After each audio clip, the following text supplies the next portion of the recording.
Our next guest is a health, lifestyle, business, and education writer for such high-profile publications as Women's Day, Better Homes and Garden, EbonyJet.com, Pregnancy Magazine, Reuters News Service, and many, many more. Hey, please welcome to the show, Miss Christelyn Russell-Karazin. Hey, young lady, how are you? Good. Thank you so much for having me. And the crowd goes wild.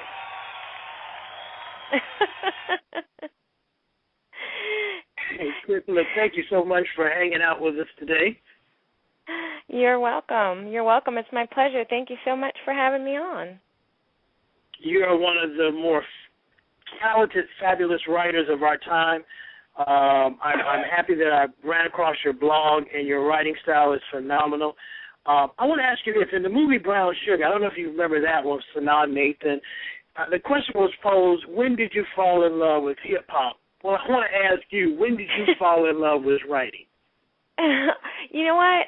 I have been writing since I learned how to read. I remember when I was about 8 years old, my dad is a garbage man, and he would bring home stuff that he'd find in the trash that looked brand new. I remember one time he brought home a doll that was, had all the, components to it. Somebody had just thrown it away. It was brand new, and he brought it home to me. It was still in the box.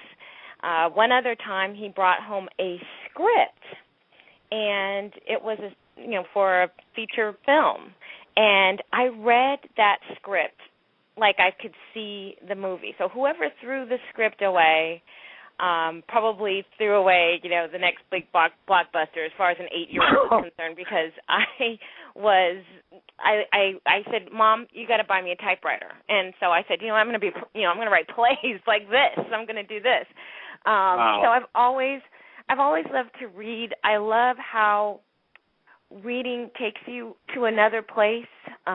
It's like watching a movie, except it sucks you in. It makes you think. It activates your mind the way that television doesn't. I also like writing because it's a product of a creative venture, and you look at it and you say, wow, look at what I did. I have the most admiration for people, novelists, who can create whole worlds out of nothing. So that's what I wanted to do for a while, but, writing nonfiction pays a lot more for me. Maybe one day. I'm pretty sure the person who threw away the script was probably jumping off a bridge right after they did that anyway, so. I know. As California has it.